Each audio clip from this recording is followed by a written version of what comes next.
Welcome to the Deep Dive, where we extract the most compelling insights from research that deserves your attention. Today we're tackling a question that feels, almost human. How much does your social standing, your popularity, your network, really dictate your tolerance for risk, especially when it comes to a decision as fundamental as what you eat? Such a deep question, isn't it? Because for any animal that lives in a group, diet is never just a simple choice. It's this constant, high-stakes calculation of risk versus reward. And for this deep dive, we're focusing on some amazing research centered on the wild great tit, Paris Hauger. Yep. It's a common, very social bird, and the study took place over in the UK. And the sources we have, they use this incredible technical setup. We're talking high-resolution tracking combined with really sophisticated social network analysis. And with that, they found this undeniable link between how central a bird is in its flock and how willing it is to try food it has never, ever seen before. Yeah, and this is so crucial because foraging in a group is this massive evolutionary trade-off. On the one hand, you get huge benefits. You find food faster, you're less likely to get picked off by a predator, you can learn from others, but you pay a huge price for it. Competition. Massive competition, what we call intraspecific competition. Just, intense rivalry with members of your own species for every single scrap of food. Exactly.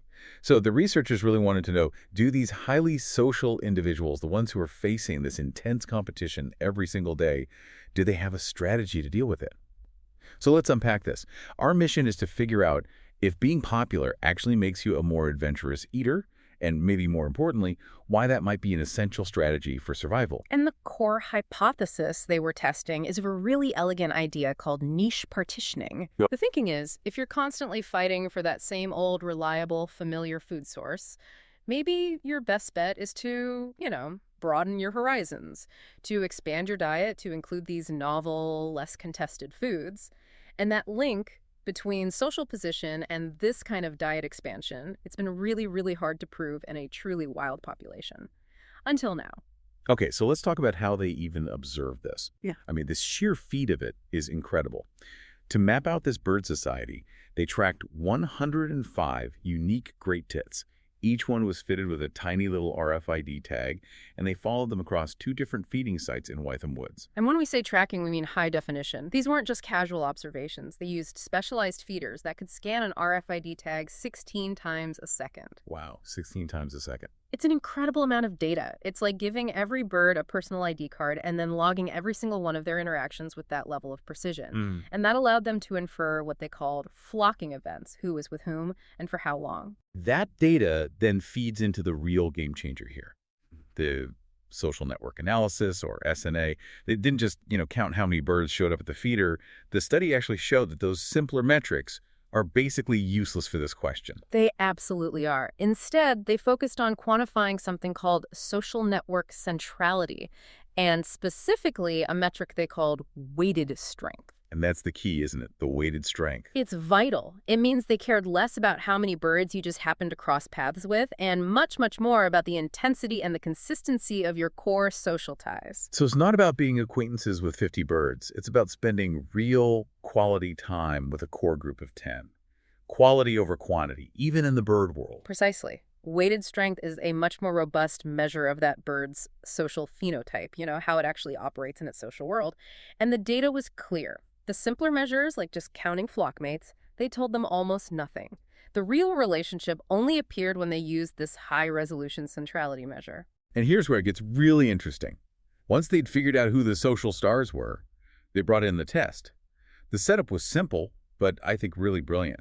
They gave the birds a choice between familiar food, which was just non-colored peanut granules they already knew and loved, and novel food. And the novel food was the exact same stuff, the same peanut granules, but they dyed them a completely different color, either bright red or bright green, something that would immediately stand out as unusual, maybe even alarming. And they ran 2 4-day trials, and they cleverly swapped the novel color between the sites. That color swapping is important, right? Because they actually did find a secondary thing about color preference. They did, yeah. They found that when the new food was green, the birds were less likely to use it overall. It seems they had a general preference for the red novel food, but, and this is so key for the main conclusion, that preference didn't change the main result at all. The most socially connected birds were still the most adventurous, no matter which color was the new one. It just shows how robust that social mechanism really is.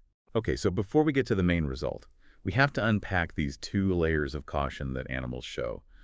The researchers were very careful to separate them. It all falls under this umbrella of dietary wariness. That's right.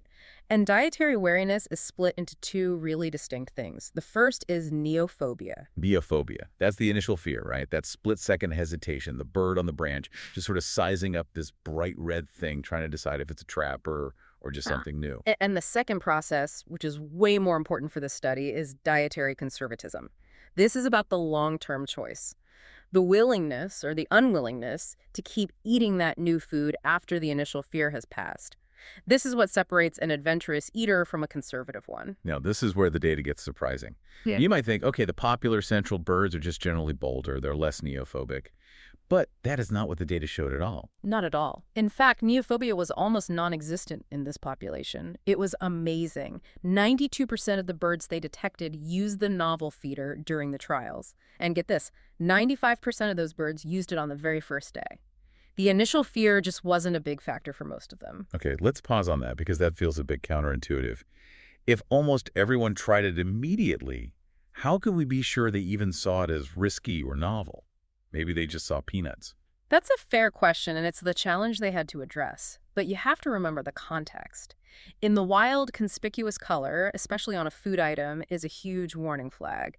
Think of a bright butterfly or a toxic berry. So the fact that they were quick to sample is interesting, but the real story is what happened next. And the truly critical part is that their social network position, their centrality, did not predict that initial neophobia.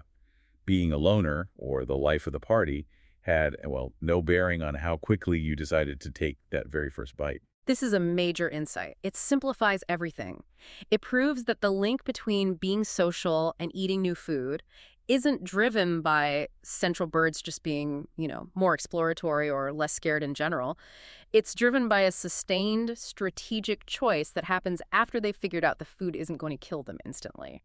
So, if that initial fear wasn't the driver, what happened once they knew the food was safe? Well, that's where the social influence really kicks in. Which brings us to the main event, the centrality effect. And here, the correlation was just incredibly strong, undeniable, really. Social centrality significantly predicted novel food usage. Individuals with that higher-weighted social strength, they consistently ate a much, much higher proportion of the new food compared to the familiar stuff. So the more connected you were, the more you were eating the weird, brightly colored snack. The popular kids were the ones chowing down on the experimental food at the feeder. Right. And to really pin this down to dietary conservatism, that sustained choice, the researchers then restricted their analysis. They only looked at the birds' behavior after they had already eaten the novel food at least once. So even with neophobia completely out of the picture, the positive relationship held strong. The central birds were just consistently less conservative over time. So it wasn't a one-off. They didn't just take one curious bite and leave. They were actually incorporating this brightly colored grub into their regular diet. Okay, this moves us from observation to mechanism. Why? Why is being popular forcing these birds to eat new food? The study points directly to the force we mentioned at the very beginning: competition.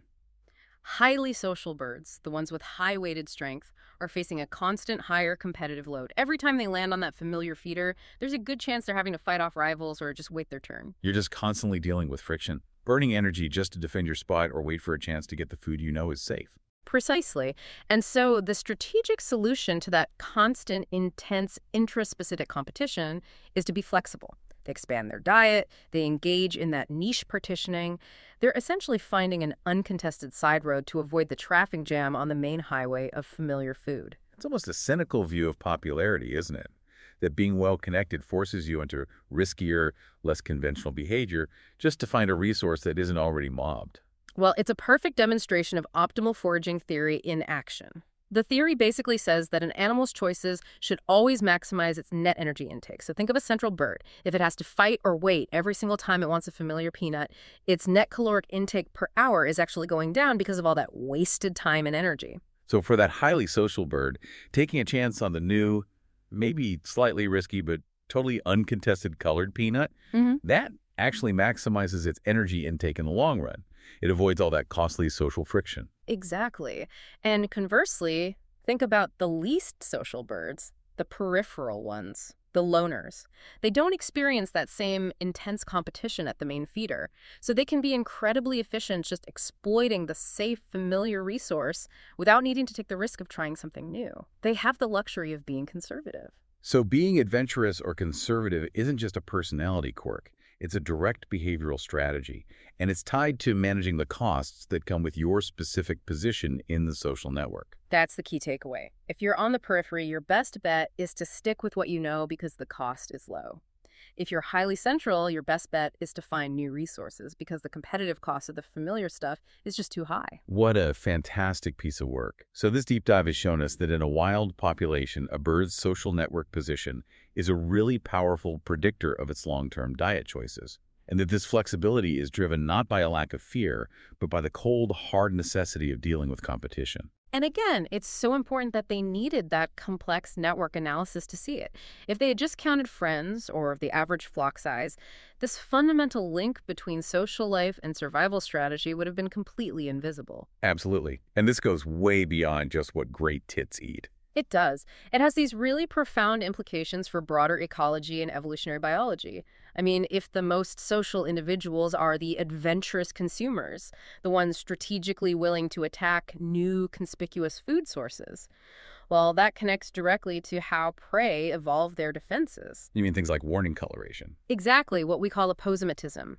If a brightly colored insect or berry is evolving toxicity, it relies on predators learning that its color means danger.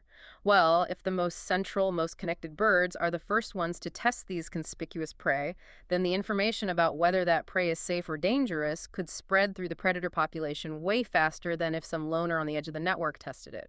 So the very structure of the predator's social network could actually dictate the speed of evolutionary learning. Precisely. If the central individuals are the risk takers, they become the key information hubs. Now that's something for you to mull over. A wonderful thought to end on. Thank you for joining us for this deep dive.